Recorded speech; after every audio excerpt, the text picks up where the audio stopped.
Hello, hello, hello, and welcome back to the 12. This is a show about the Women's Super League, aka the highest division of women's football in England. We're here to discuss all things WSL, both on and off the field. Each week, we'll be breaking down games, showcasing stars, and highlighting important stories surrounding the game. My name is Deepti, and I'm here with my co hosts, Mark, Tombom, and Treb. And this week, it's about getting a drank. Somebody called T-Pain on the line, please. He's got to buy us all the drinks. What are we talking about?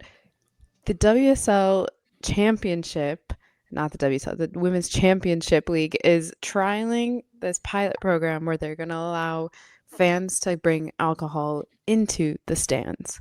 For those of you not aware of how it goes here in England, alcohol is not allowed into the stands at any men's or women's matches, as far as I'm aware. You have to finish it in like the little atrium area outside before you go to your seat if you buy a beer or something. But Nikki Doucette had announced back in October that she confirmed these trials would be taking place of allowing a few teams to start letting their fans bring in alcohol into the stands. I just think So, this is really funny. so it looks like Great. there's four teams that are going to participate in the pilot, including Bristol City, Southampton, Birmingham, and Newcastle. And they'll probably be doing this in like over the course of their next few matches at home. Um, I think what stands out to me almost immediately is the fact that there's no London-based teams that are doing this in the pilot. Mm-hmm. That kind of I was like, oh, okay.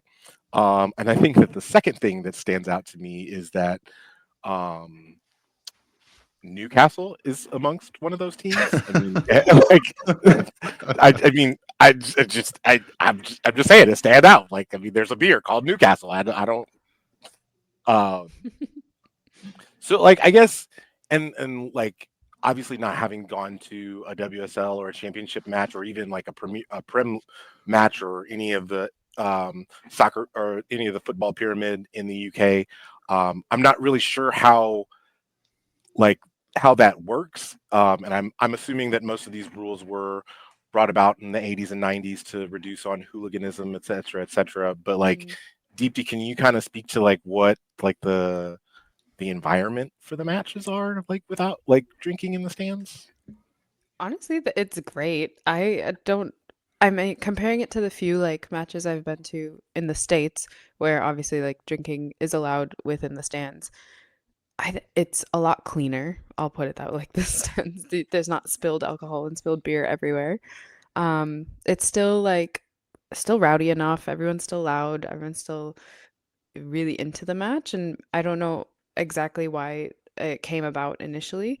But yeah, Tom, I think you're right. Like it's probably something to deal with like the rowdiness of fans, but also it's probably a mix of both, like rowdiness, drunkenness, and cleanliness, and even having people like focus on the match itself. Because here it's like it's in their blood, like it's in their DNA. They are there to watch football. They're not there for like, I mean, of course the environment, but I think sometimes in the States, like you go for the experience rather than for actually loving the game or like wanting to watch your team.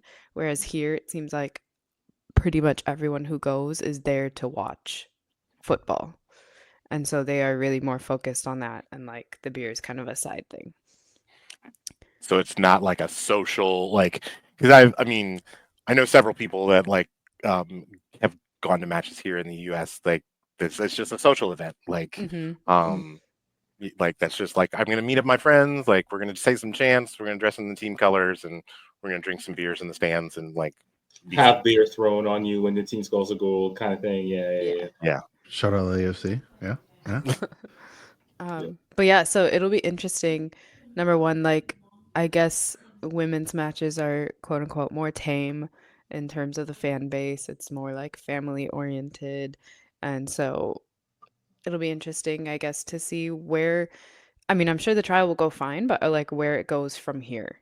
Like I think I don't think anything will go wrong with these 4 match or 2 or 3 matches that it's gonna happen at. But if they're gonna move this into like the WSL, and then if that's gonna go even further into like the men's as well. So, I mean, there's a quote from Nikki Doucette that says, I think our fan base and the behavior is different to the men's game. And I think ultimately it's about being able to give our fans choices while obviously maintaining the safety and what we need to do in terms of being responsible. So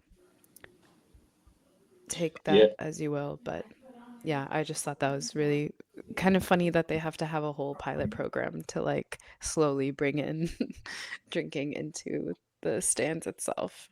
Well, and I think Nikki Doucette herself basically being like, "We're not like the men. Like Yeah. this is, So it's almost like if there were anybody who frequently attend men's games, we're hoping it would like bring change to that.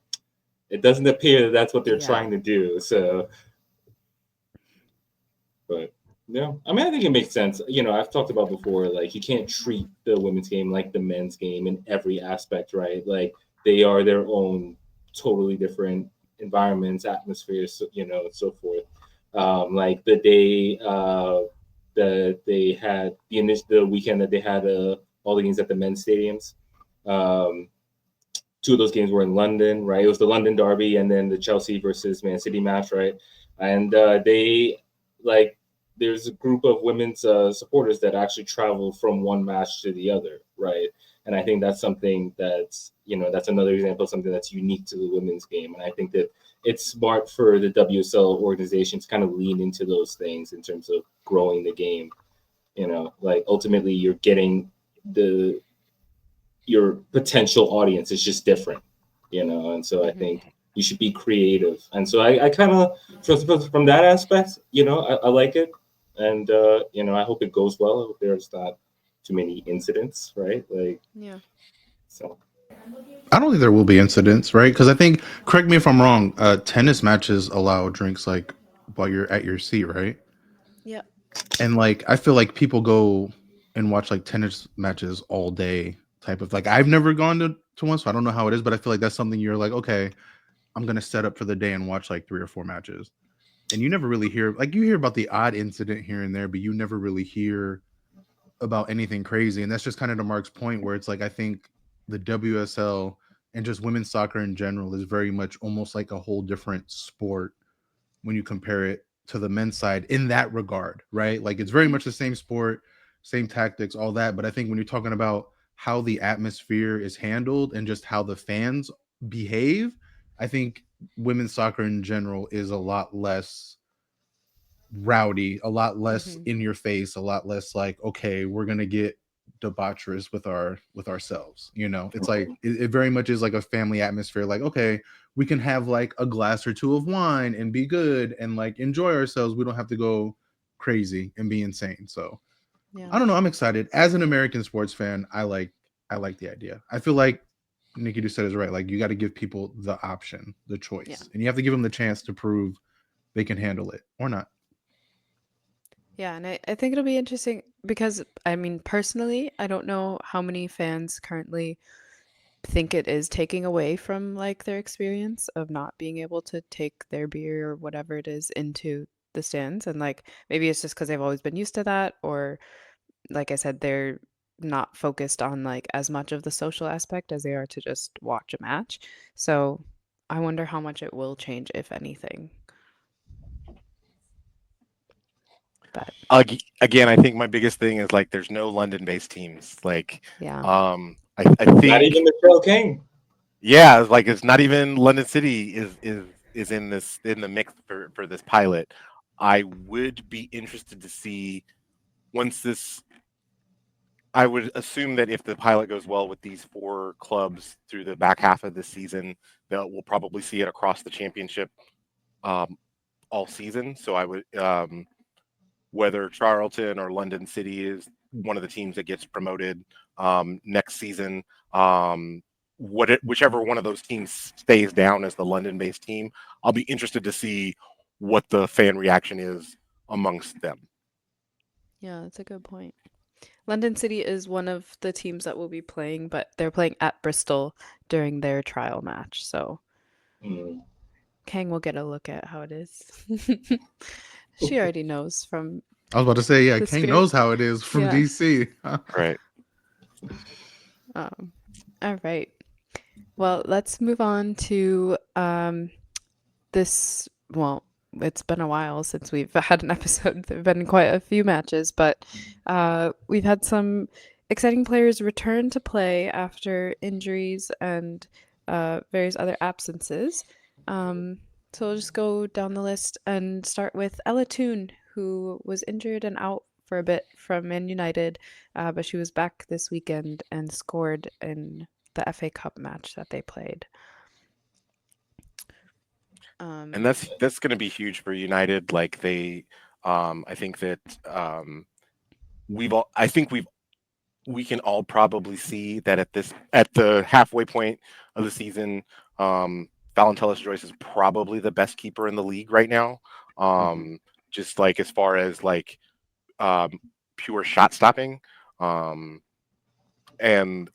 we're not necessarily like I'm not the biggest fan of their defense as a whole, but she's kept them in several of their matches, and blanked like quite a few teams that we thought like were potent offensive clubs. So I think it will be important for Ella Toon to get going for United to see the success that they want to see as a club. I would say as a club, but hell, their owner doesn't even care. So I don't know why I said that. You know, it's because like they're tied with Arsenal right now, right? They have the exact same record as Arsenal, and you just think like if these players played for a club that cared or a manager who knew what he was doing, they could be like even contending for the title. Like on paper, Man, I know I've said it. I'm a broken record about this, but on paper, Maine's a good team, you know, and like most of those players are internationals, you know, and I think with Elton coming back, you know, I think they'll be interesting. I think they'll be in the mix at least for a top three till the end. You know, I still trust Arsenal a little more, but yeah, I agree. I think especially with the way they play, you know, Mark Skinner's often defensive tactics, right? Yeah, they definitely need Elatoon, I think, for the long haul and like the cup competitions as well. Yeah, they are the current FA Cup holders, so they'll definitely want to keep that, and she will be a big part of that. Okay, next we've with Chelsea. Obviously, we know that they have a lot of people out, but lucky for them, they've got two big players back in Lauren James and Sandy Baltimore. Sam Kerr is also back to training. Mia Fishel also back to traveling with the team. So things are looking good on that front. Lots of progress being made. How do you feel about that, Mark? Good, really good. I think the last couple of matches before the break, I felt like they missed Lauren James. You know, I think they missed her creativity. I think in general too, you know, you saw some tired legs. So you know, getting players back at this point is certainly helpful. Um, yeah, Lauren James, you know, looked sharp. I think she almost scored early on, but if not for a good save by the Charlton goalkeeper. And then with Sandy Baltimore back, now you have, you know, she started off the season as the left back with Liam Charles, while Liam Charles was out, but then Liam Charles returned before the break. And so now Chelsea are all of a sudden looking really, you know, have a lot of depth on that side. So yeah, I mean, you know, it's a lot's been going right for Chelsea. So this is just more going right for us. Okay, so at what point does Sonia just go true sicko mode when they're all healthy and just give us a front line of in some form or fashion of Sam Kerr, Mia Fishel, and Myra Ramirez across the front three? Oh, I'll tell you when. You know when it's going to be. It's going to be match week 12 when they have to play Arsenal. That's when it's going to be. You already know that. You already know that's when it's going to be. It's going to be this match after West Ham. Everyone's going to come back. They're gonna like get their little 30, 40 minutes against West Ham, and then that next week when they have to see Arsenal again, you know, in our better form, they're absolutely gonna go sicko mode. I know how this. I've read the script before, Tom. Yeah, he's like, I know this. I know how this movie plays out. Uh, yeah, I feel like we probably won't see that till next season, to be honest. If you're including Me Official, because Me Official is the one I'm not sure if we'll see this season at all. But I mean, she seems to be, she traveled with the team to Portugal. She's still doing her individual, program, but I think it's going along. I think it's coming along well. So it's always hard to tell. I feel like, especially in the women's game, like I feel like there's just less information, and then there's often like I mean, like we saw like what Kristen Press ran through, right, the setbacks and all that. So I'm always like a little cautious about updates and so forth. But yeah, Sam Kerr should be back before the season ends. So that's love that for me. I bet you do. And in the meantime, you only have Kat Macario to kind of fill that role. Oh, boo-hoo. Yeah, And, right. and Aggie Beaver Jones, who is like not a terrible player in her own right. Should be getting Well, she called up scored for again, England, right? yeah. Like, yeah. Just too much greed at Chelsea. You need too many. And do you hear their fans? They're still talking about trying to swoop on Naomi Girma. Now Crazy. y'all know Crazy. y'all want us to rescue Naomi from that man. Oh, I want any at this point, honestly, whole- like if that's what it takes to get her out of San Diego, I guess. I But know.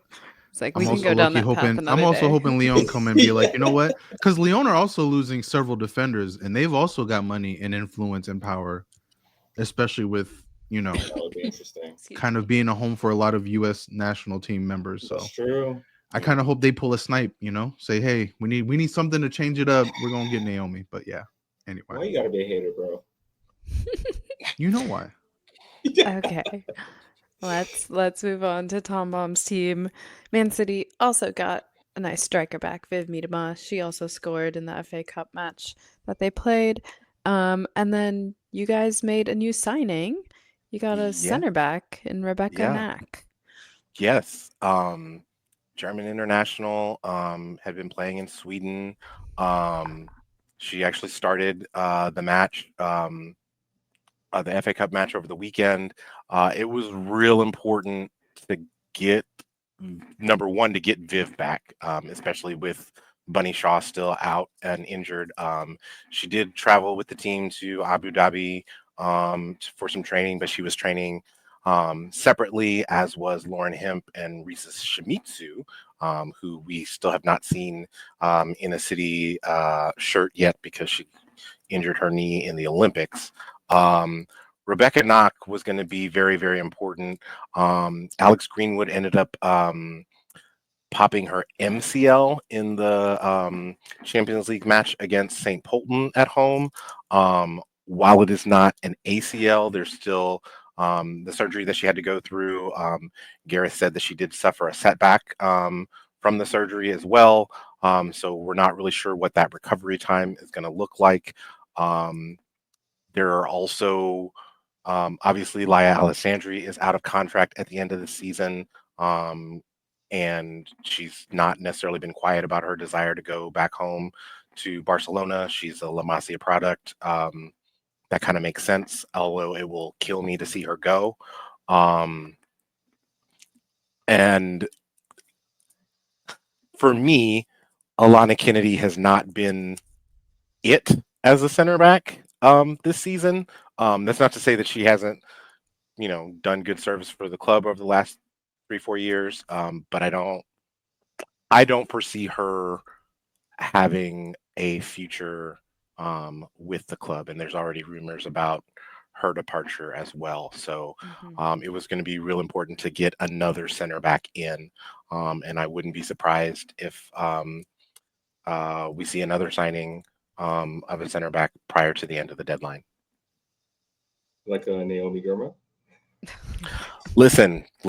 I'm not saying Would I love to speak it into existence that Naomi Girma comes in Sky Blue? Absolutely. Am I optimistic about that? Absolutely not. So if it happens, I can be surprised, but I'm not gonna like position myself to know that it like just say with certainty, yes, this is gonna happen, and then have my heart broken. So is Sorry. Go ahead. do you foresee Rebecca Nack as like the starting center back for like league matches as well, or do you think she's there more for just the cups? I based off of the way that she played, um, I can see a situation in which the center back pairing becomes she and Landry. Um, 'Cause that's who the end of the Ipswich match. That's who they. I'm hoping that we'll continue to see that. Um, but I don't know that for sure.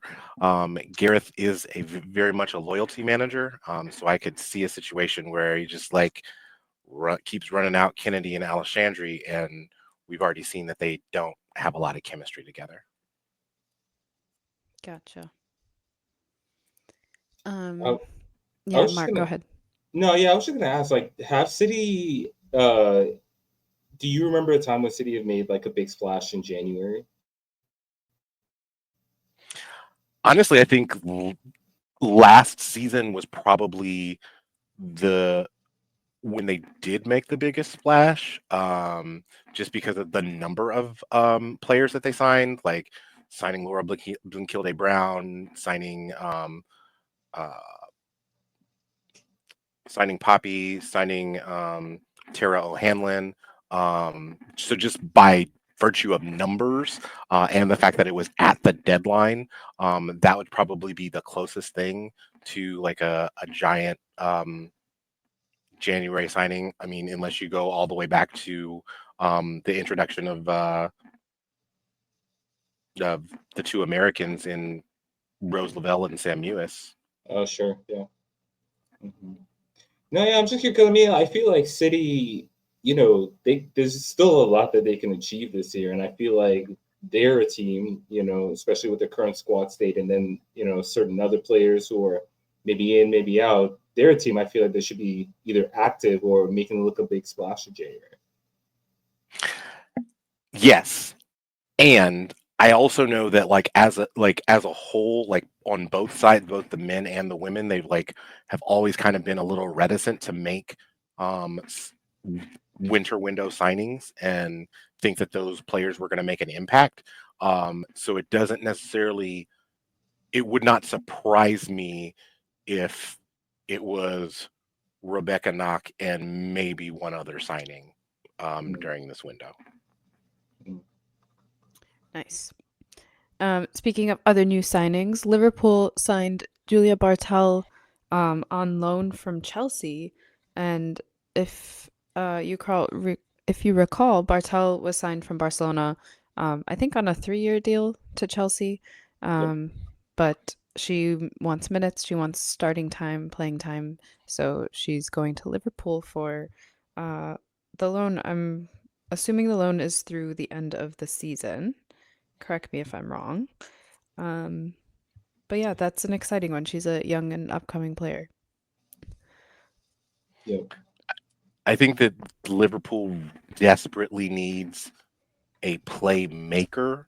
Like I think that Olivia Smith has established herself as a finisher, um, and Taylor Hines can do some playmaking, but you don't really want to put your left back in a position where she is the best playmaker on the squad.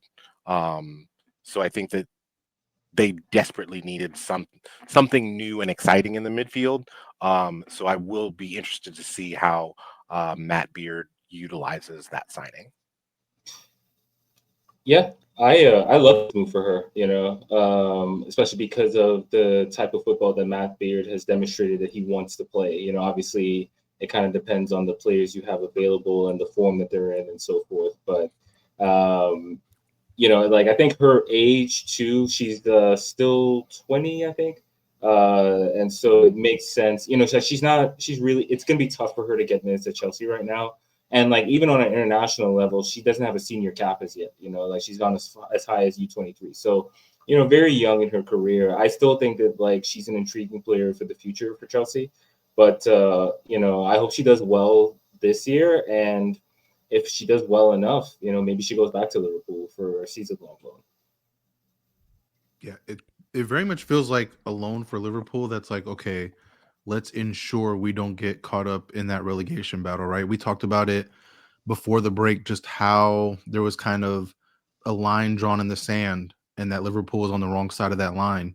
I think this is, like Tom mentioned, this is a signing that kind of alleviates having to carry the team for Olivia Smith, and then it just kind of gives you another playmaker that isn't your defender, which is always good, because I think that was the thing that hurt them against Arsenal, if I remember, was just Taylor Hines did well, but she was always kind of caught on that counter, just in kind of that in-between zone. So I think if you can just alleviate the pressure off those two and get them playing more their natural positions, I think it'll be a great move for Liverpool. But yeah, it definitely feels like let's just ensure we don't get caught up in this relegation battle that's coming, and let's kind of push forward next season, because I don't think they have enough juice even with that signing to get into like a Champions League battle.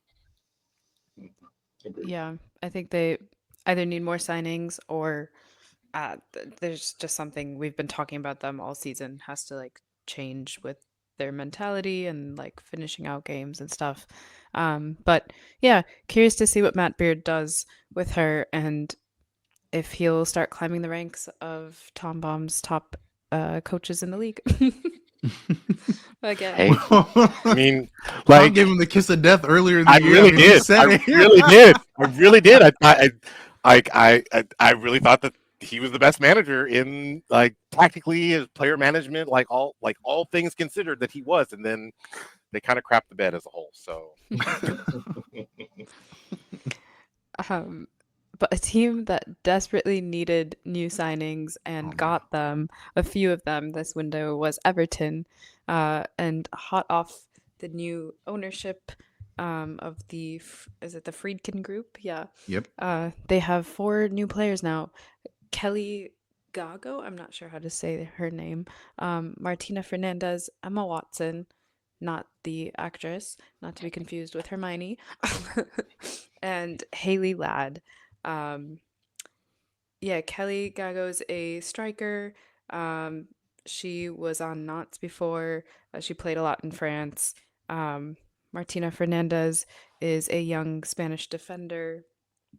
Um, she was, I think, at Barcelona's like B team initially. Uh, Emma Watson is on loan from Man United through the rest of the season. She's just 18 years old.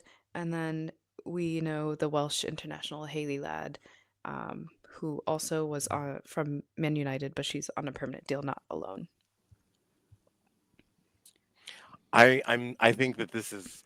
I didn't think that we would see survival signings from Everton women before we saw survival signings from Everton men. And I think that this is, in a lot of ways, this is like the perfect template to show Ineos how, hey, you can move on your women's team and make that a priority, and and still quote unquote deal with the money makers as well. Like uh, in the men's squad, I don't know if these signings will be enough to keep them above the relegation glut, because I know that there's a bunch of teams right now at 5 and 6 points right now, but it's encouraging to see a new ownership group come in for them and immediately identify a problem and give Sorensen the resources that he asked for. Yeah, I love this. I mean, you mentioned it. Everton right now are sitting at 9 points, and they are sitting in 9th. Crystal Palace is kind of leading the charge for the relegation. They're at 5 points, and then just above them is Leicester with 6, West Ham with 8, and then Everton and Liverpool and Villa with 9. So they're very much still kind of in that danger zone. But again, just like I talked about with Liverpool, this is very much a let's try to stay above that relegation battle as much as possible. And if any team needed it, it was Everton, because I'll raise my hands up. I was like the first one to say I thought they were dead in the water coming into this season. I really did. And these may not be superstar signings or household names so much, but I do think it's enough right now. Just again, going off the form that we saw before break, because we don't know how these teams are going to look come this next match day. I think that's going to tell us a hell of a lot. But just based on kind of form coming into this break, I think the signings are enough to at least keep them clear of Palace and that relegation battle. But I do think it's a great signing, like a great sign from the new ownership, because they mentioned in their statement how they intended to right the ship with the men's side, but that they were also very deliberate, that they had a plan for the women's side, for the youth academy, for every facet of Everton football. And I think that the fact that they came out and were like, okay, here's 3 or 4 new signings, even if they are majority loans, it's letting their fans know, like, hey, we're serious about this rebuild. And just to kind of briefly go over, like on the men's side right now, they're sitting in 16th, fairly clear of what is the relegation at the moment. I mean, the only trouble they have is Ipswich Town, which are sitting at 16 points. So they're like a point clear of them, but it's always a little bit harder to sign players on the men's side in January. But again, it's just, I think for their fans, it's a really good sign that the new ownership is very serious in making sure Everton get back to the respectability that they should be at. Yeah. And, they're going to have an opportunity to kind of put some distance between themselves and their relegation rivals in the next few weeks. The next 3 matches are versus Aston Villa. They travel to West Ham, and then versus Leicester City. And actually, like looking at their league form going into the break, they had 1 draw, 2 wins over Liverpool and the famous one over City. And in the last 4 matches before the break. So, like, I don't know. I think like now maybe feeling optimistic about Everton, which was not how we Yeah. felt about them at the beginning of the season. So it's been quite a turnaround. Yeah, and these signings are good because, I mean, it's like they have 1 striker, 1 defender, 1 midfielder, and then Haley Ladd, who's can play both defense and in the midfield. So it's a good spread across the field too of injecting new talent and fresh legs in a team that's number 1, they're probably tired. Number 2, they have so many injuries that they've been plagued by. So definitely a boost for them. So one to keep an eye on for sure.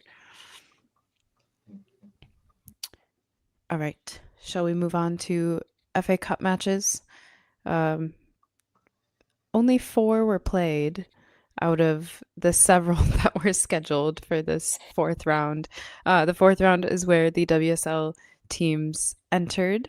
But unfortunately, Mother Nature had other ideas. There was a big snowstorm. It's been unusually cold in the UK. So a lot of the pitches were frozen and they had to postpone the matches. But the ones that were played, I'll just run through the scorelines and then you guys can talk a little bit more about them. Man United beat West Bromwich Albion 7-0. Man City beat Ipswich Town 3-0. Chelsea beat Charlton 4-0. And Aston Villa beat Bristol 9-0. There's definitely a pattern here. WSL versus championship teams and lower as well. I'm not sure actually which league each of these ones are in, but we can talk about this. But there's definitely a big divide between the WSL and the other leagues, the other divisions in the pyramid. Yeah. We saw that in the League Cup as well, right? Like basically all of those matchups went in favor, because the League Cup is just WSL and the championship teams, and any matches between the 2 teams from each league always went in favor of WSL by a pretty decent margin too. Now I will say the Man United score flatters them greatly because Talk about it. Come on and talk about they it. were 1-0 up through Hard agree. 75 minutes against West Bromwich. Like that, ooh, man. Like, I don't care who you had out or in or whatever. you should be comfortably up within an hour at maximum. Like, so it's whatever. Yeah, they scored 6 goals after the 76th minute. And yeah, Ella Toon, she played, she got her goal, so that's good for her. But okay, it's all right, Mark. Okay, we see you, dog. But yeah, I watched the highlights of the Chelsea game as well. Hmm. Pretty happy with what I saw there. Good to see Myra fresh and the whole team in general looked fresh. But I think for me, Myra's performance stood out. She had a nice goal. We kind of talked about players that came back. Sandy Baltimore, Lauren James, they look good.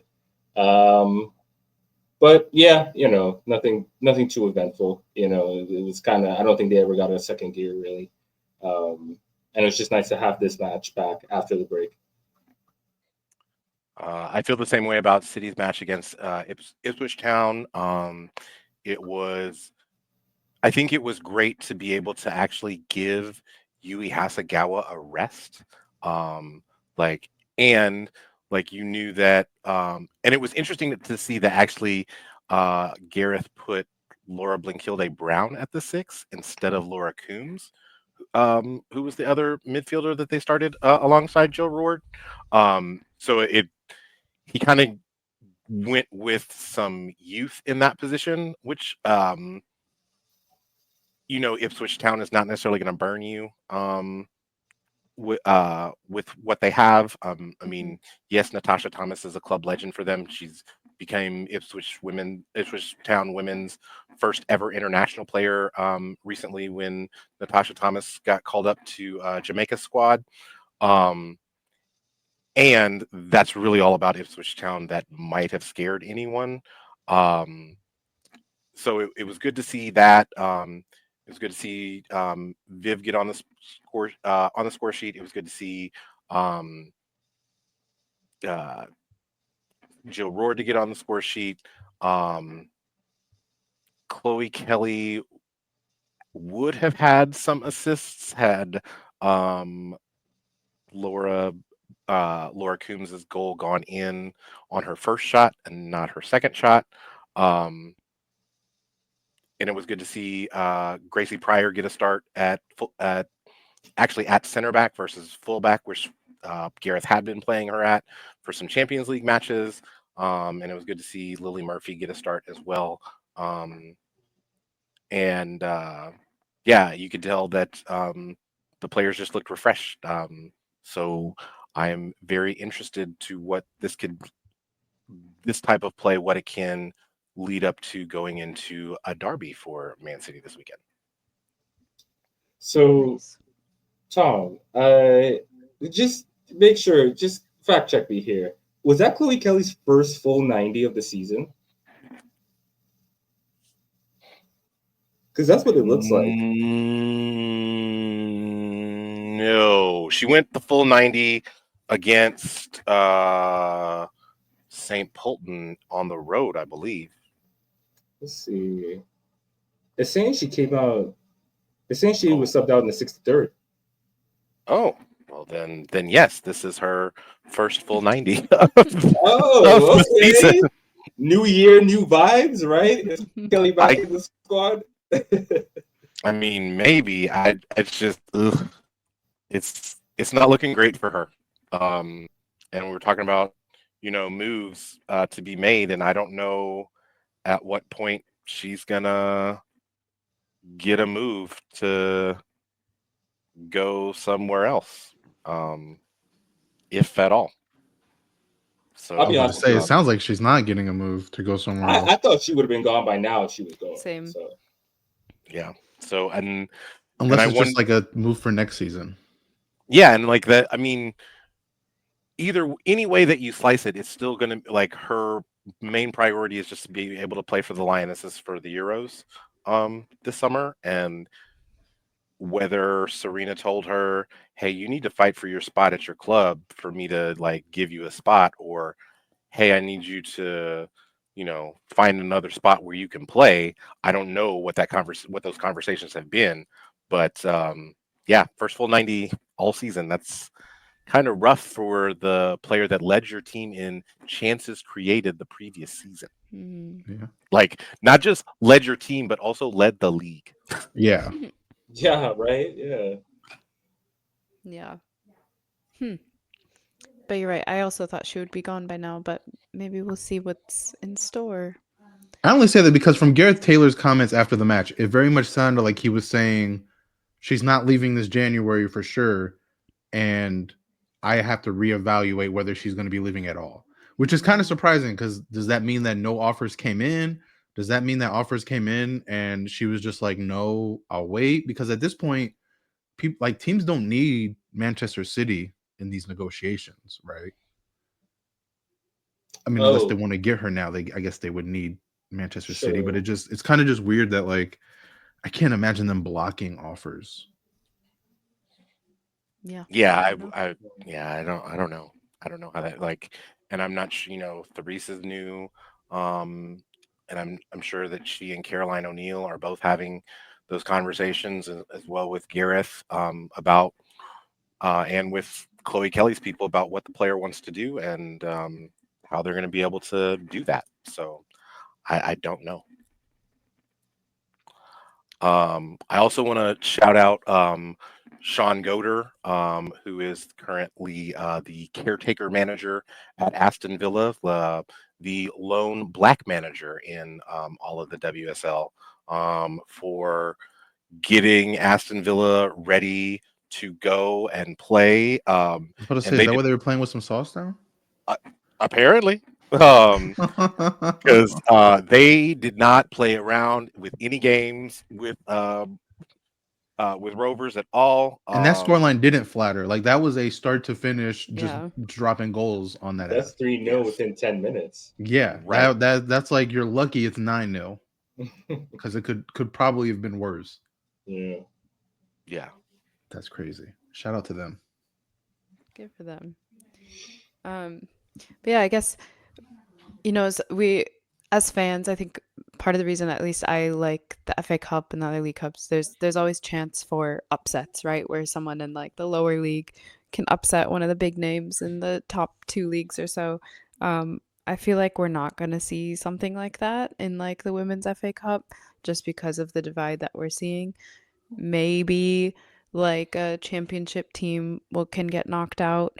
But I really don't see a WSL team getting knocked out by someone in a lower league than them. Even if you see the teams in the WSL who are fighting for relegation right now, I still think between them and like even the championship and below, there's still such a gap that the upsets are going to be hard to come by. Yeah, but hopefully, like as the years go on, as the investment is being made more and stuff, that will bridge that gap.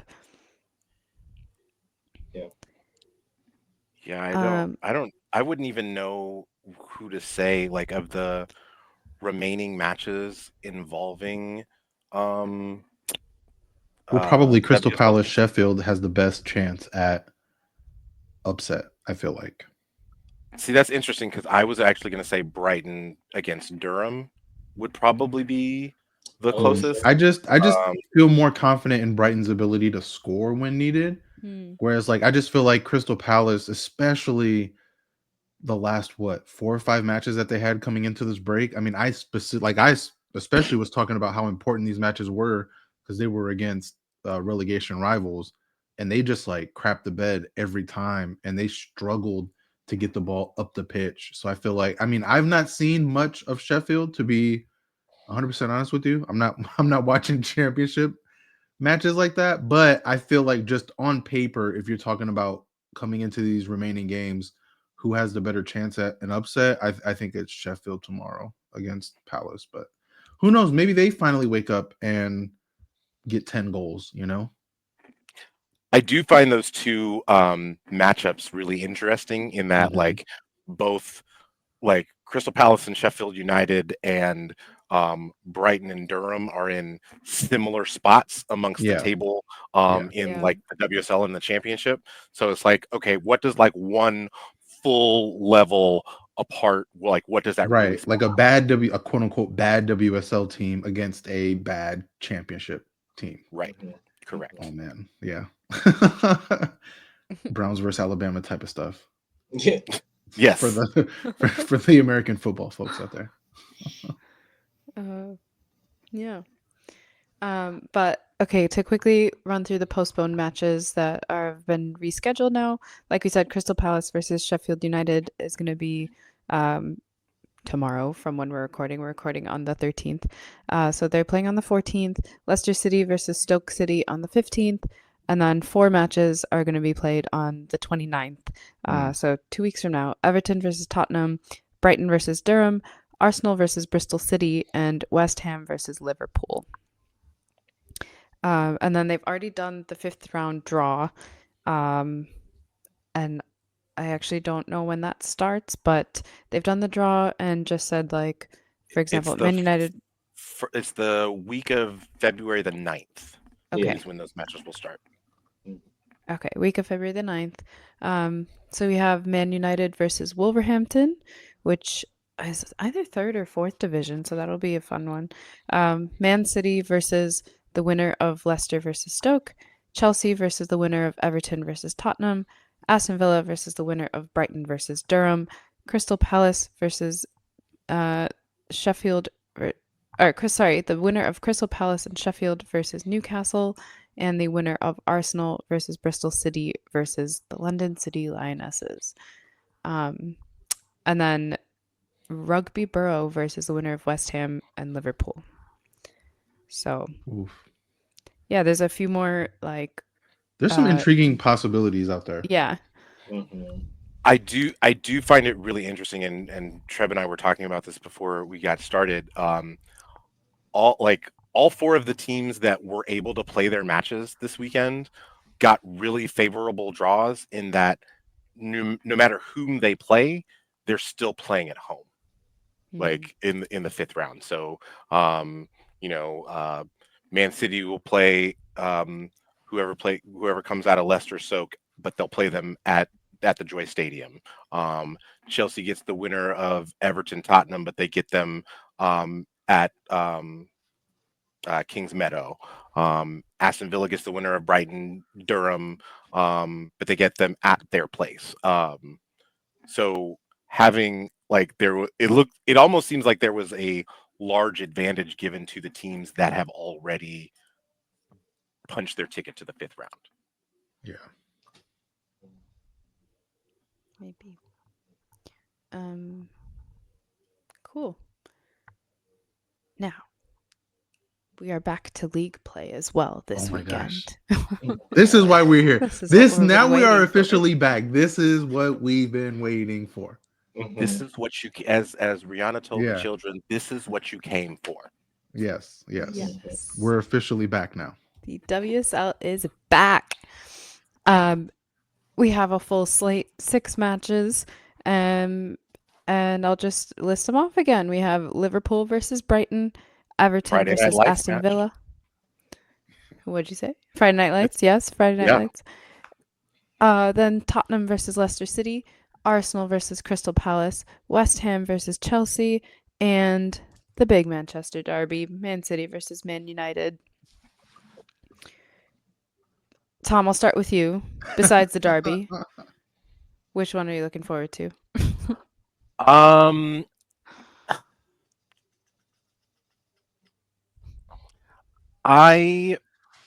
This is rough. I'm like, what am I looking forward to? Because now that you're back after so long, you're like, I'm interested in all of them. it's like I'm going to watch them all. Absolutely. I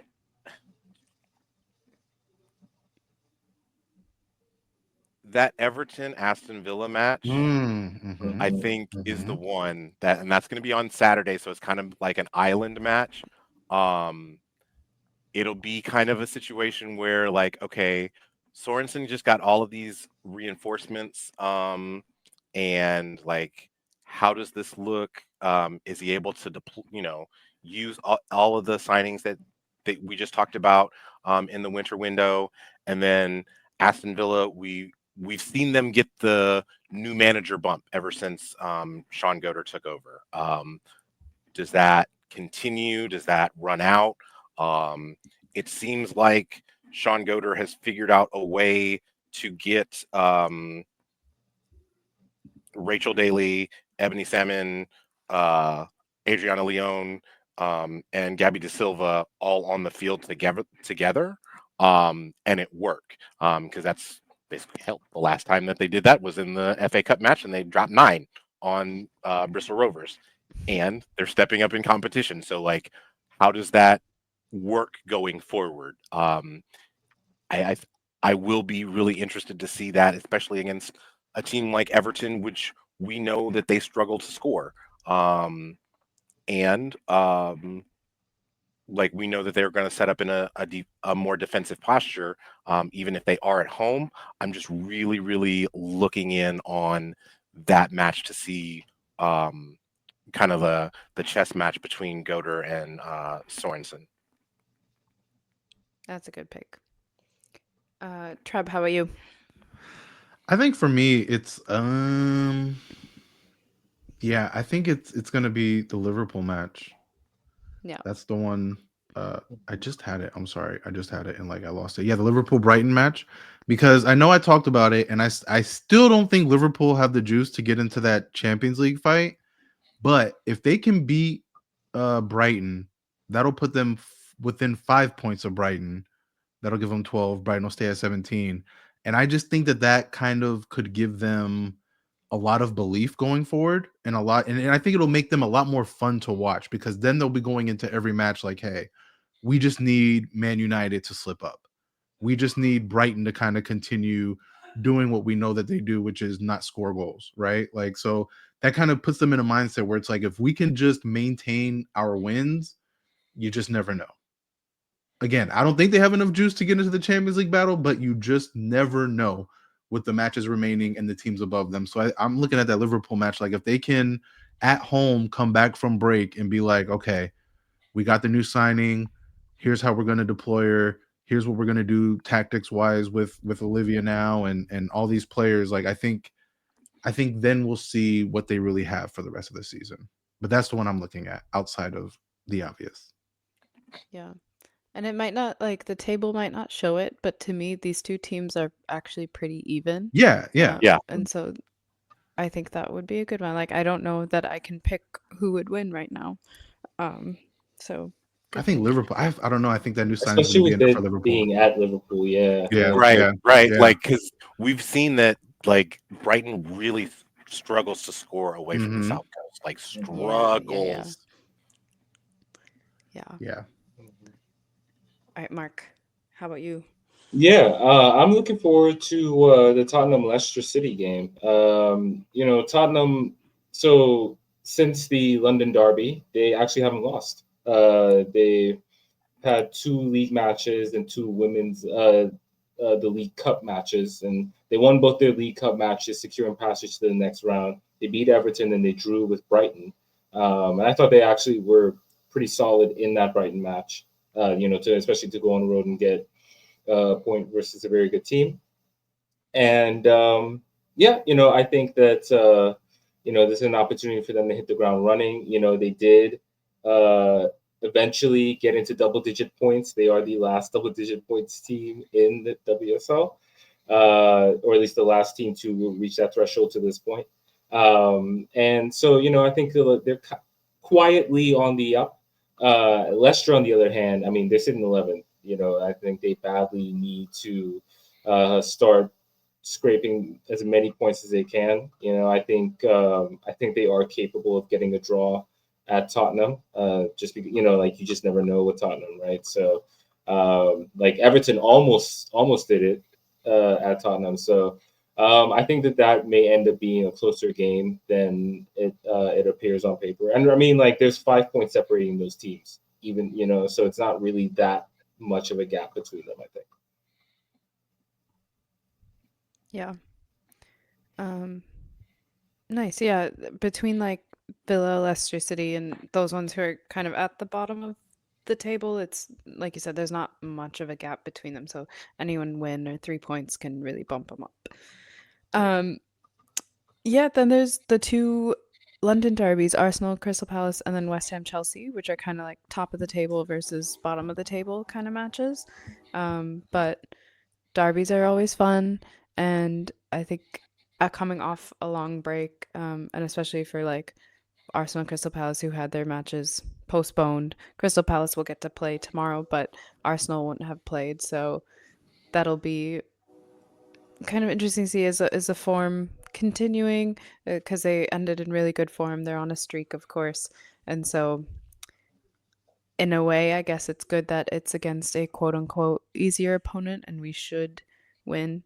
But we said that about Everton, and we saw what happened there. So I this is literally something me and Tom talked about before the show, where I don't know if it's good that we're playing Crystal Palace. Like, yeah, on paper and in the league standings, they're an inferior opponent, but just it's always hard when you have immense form and then you just stop and you yeah, don't have matches for what has it been? Almost a month.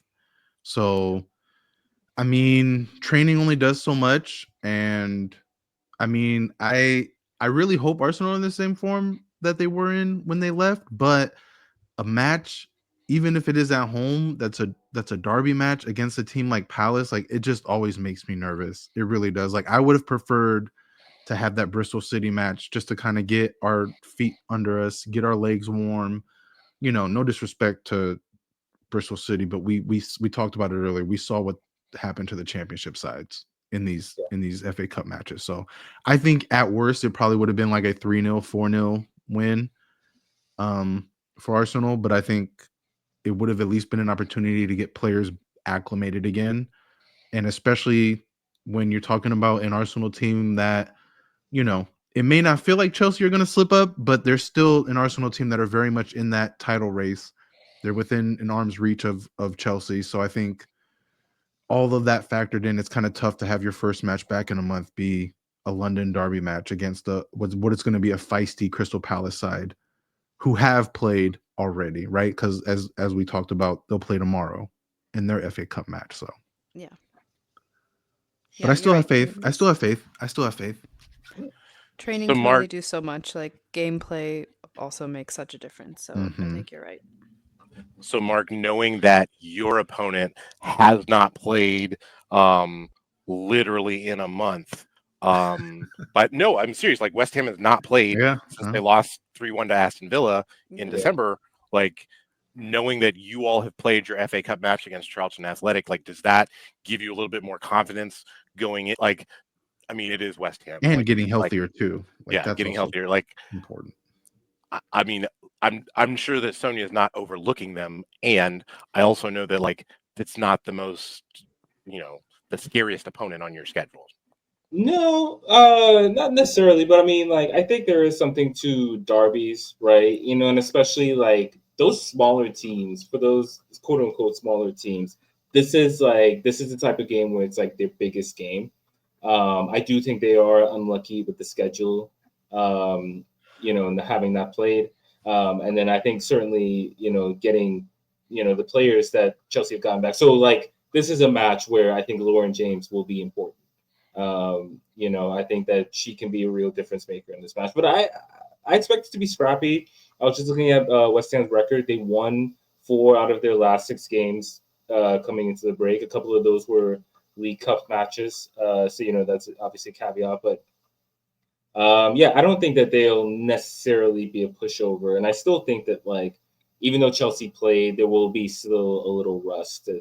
And then especially with it being at West Ham too.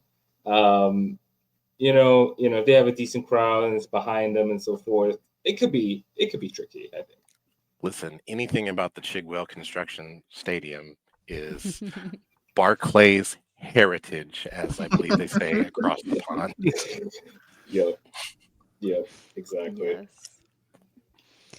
But Okay, Tom, talk about your team. Manchester Derby. The big one. Yeah, we're playing this at the Etihad. it's a big match in Ooh. yeah. It's a big match in that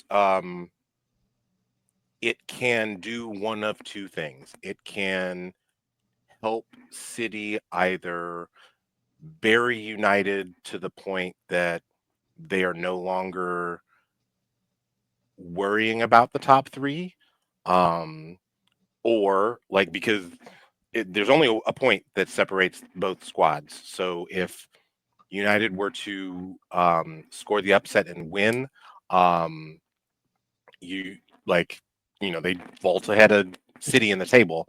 I think that honestly the biggest thing right now is health. Um, as Charlie said on the flagship show a couple weeks ago, health is wealth, and right now we Yep. have some overdraft fees on the account. Um, um, In the red, huh? it's yeah. Like it's great to have Viv back, but I truly doubt that she's 90 minutes fit. Um, and I don't think Bunny's going to be ready for this match. Mm, Clearly, Lauren Hemp's not going that's to the be ready. concern for me. Yeah, clearly Lauren Hemp's not going to be ready for this match. And Alex Greenwood's not going to be ready for this match either. I think that to me, this match will come down to whose fullbacks between Gabby George and Jade Riviere versus Layla Wahhabi and Kirsten Kasparai played better. Um, because and I think that those will be battles up and down the pitch. Um, but who amongst those set of two players plays better will be the winner of this match. I don't. I think that regardless of how however Gareth sets up his midfield, as long as Yui Hasagawa and Jess Park are starting, City will have the stronger midfield, regardless of whatever Skinner decides to put out for his lineup. Um, so I think that we're gonna City is going to need to see that dominance early and often in order to win this match. Yeah. So Yeah, that's something I wanted to ask Tom because, like, and I mean this. I promise this isn't like a backhanded compliment, like a backhanded thing, but like you said that this match is going to be at the Etihad. Is that a place that normally draws more like for Arsenal, right? Very clearly when we play at our other stadium that is in the Emirates, like we fill it up, but when we go to the Emirates, we can actually also fill the Emirates. And it's like it does provide that layer of like you're on the big stage now for visitors. And I just want to know, like, is that the same effect? Do you see that happening for United where it's like a team coming in, their ownership doesn't really care about them. They're not playing at like Old Trafford a lot, and now they're coming into the Etihad. Like, is that going to I be a feel big? like I feel like regardless of whatever United standing is, like you're gonna see at least 35,000 people in the Etihad. Okay, yeah, Is that a capacity crowd? Absolutely not. no, well, yeah, Um, but it's still but significantly more than the joy. Yeah. correct. So I think that you're still gonna see that because I think that there's gonna be if I remember correctly, the men actually play on no, I'm sorry, the men do actually play on the road on Sunday. But I still just think just with it being a local event, it'll still be a well attended match. Okay. Now that stated, not last year, but the year before, or excuse me, not last season, but the season before, um, United did beat City at the Etihad. Oh, okay. Um, so there is a little bit of like Mhm. kind of tension around that, um, and you just kind of hope that like really like the only quote unquote local player that City has is Jess Park, but you just kind of hope that she's really like engaged and into this match because she knows what this match is all about locally. Because like Right. her people, are City fans, so Yeah. Yeah. Okay. Yeah, I was just curious because it's like you look for any edge you can get in these rivalry matches, and I right.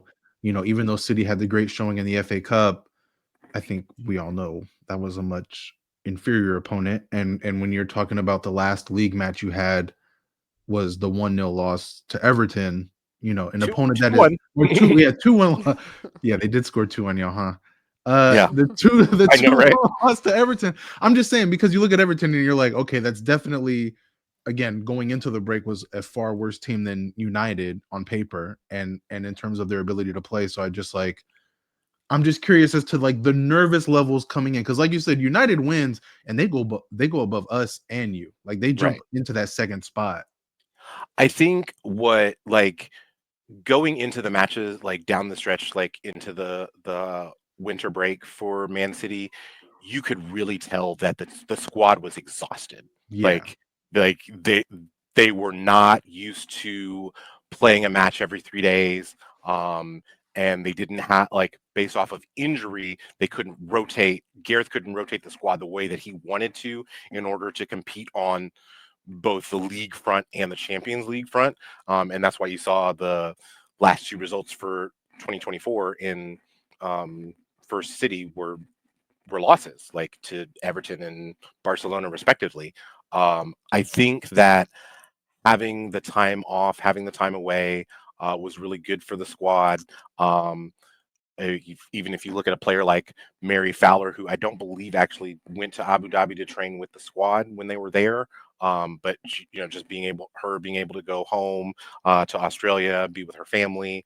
I think she and her boyfriend went had a extended road trip up to North Queensland to see some of her extended family over the trip. Like she looks refreshed. And I think and that's probably a reason why you didn't see a player like Yui Hasegawa in this particular match because you want to make sure that those players are refreshed, and so being able to see them be fresher, I think, will kind of change the narrative for 2025. okay, okay, nice. I just want Kind to of. say real. Sorry. Sorry, go ahead, Mark. No, I was gonna say real quick. Shout out to WSL. Like they clearly plan to come out of the winter break with like banger after banger. This Yeah, weekend we they get the scheduling was City. nice. Yeah. Yeah, City versus Manchester Derby this weekend. Next weekend, Chelsea versus Arsenal. Weekend after that is City versus Arsenal. Weekend after that is North London Derby. Like, okay, Yo, you okay, thanks for going WSL? through our whole schedule, Mark. Appreciate it. Yeah, we Yeah. know. We know, bro. We know it's gonna be a tough stretch for us. We got it. Just worry about yourselves, all Well, right? actually, I don't. I'm here to be entertained. I mean, are they? Well, I mean, I guess that would be 4 days between the matches because I know that Arsenal plays that FA Cup match on the Yeah. 29th. Yeah. So that's just like those 4 days between that And match it's for gonna get back Arsenal into the and Champions League stuff. Yeah, it's gonna get yeah. a little bit that postponement really makes it messy for us in terms of scheduling going forward for a while. Um, Tom, I just wanted to ask you one more thing going back to Trev's point about attendance. Does City typically fill out the Joy Stadium when they play there? Depends on the opponent, honestly. Okay. Like there were very few Ipswich or there were very few um uh attendees for the Ipswich Town match. Yeah. Um, but I mean, it is FA Cup 'Cause- versus Ipswich Town. But I think like if like we probably won't play Arsenal we'll probably play them at the Joy, and that'll probably be capacity at the match. Mm. Yeah. Yeah, I was about to I'm say the just Joy like it's like 7,000, right? 8,000?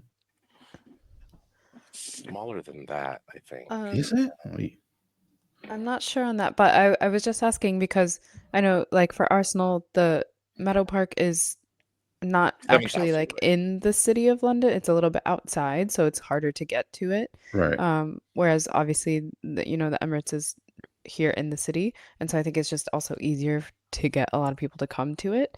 But like the Joy Stadium and the Etihad are right next to each other, so Right. uh, I think It's kind of being like, yeah, you like would in expect them to be Manchester is selling like out the Joy yeah, fairly consistently, considering they don't have to leave. But yeah. I that'll was come just with growth. curious. Yeah, of course. Okay, before we wrap up, I just want to brag a little bit about our team because I feel like we haven't done that enough, Treb, this episode.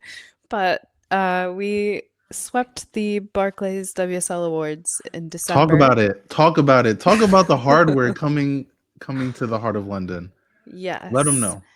So there was Player of the Month went to Miss Alessia Russo.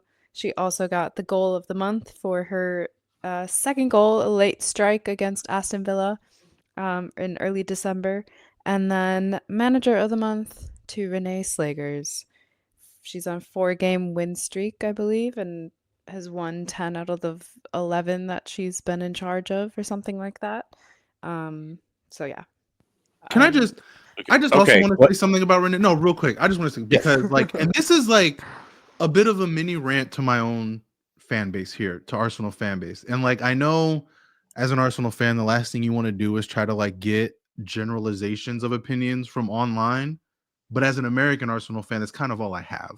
Right. So I've seen a lot of like, we can't have Renee permanent because she is just Jonas's extension. I just want to point out that just because a coach was there under a previous regime does not mean that that coach necessarily holds the same ideals, the same tactics, the same style, any of that. The idea that just because Renee was there when Jonas was there and therefore they're the same team right now, please get your eyes checked because they're playing not only more freely in terms of spiritually as they are individual and people, like they are playing more freely in terms of their attack. It is a less static attack. They are going forward a lot more often. Their tactics in terms of subs, like you can see Renee getting more comfortable with how she's deploying players. I just feel like if you're going to have a reason to not have, if you're going to say, I don't think Renee should be a permanent manager, that's fine. I'm not going to like disagree with you wholeheartedly on that. But if your reason is because she's just another Jonas disciple and therefore it's the same thing as under Jonas, you couldn't be more wrong. Like the team is playing completely different. And it's not just the results that show it, but it's how they're winning these matches. They are scoring multiple goals. They look threatening, even in the matches where it's kind of like, okay, this was a rough match. They're getting results and winning because it is a different style than what they've been playing under Jonas. So I just wanted to say that because I was one of the ones that very much was hesitant on going permanent with Renee. But to me, I said it before the break. In my eyes, she's definitely earned the rest of the season, no doubt. And as things are going now, I feel like you give her a chance to bring in players that she wants to bring in, and let's see what next year holds. Because I feel like I'm someone that, as someone who follows and covers the NWSL, I can tell you right now how important it is to have a coach that not only brings out the best in your players talent wise, but brings out the joy that they have in playing football. And you can see that joy on the player's face under Renee. And I think that it would be a disservice to discount that. So, Okay. So that now, Treb, like, and this is specifically for you because yeah. you have covered a team that Mm-hmm. let go of a coach and then had an interim manager and then kept that interim manager on through the as a permanent manager through the next season and then let that manager go.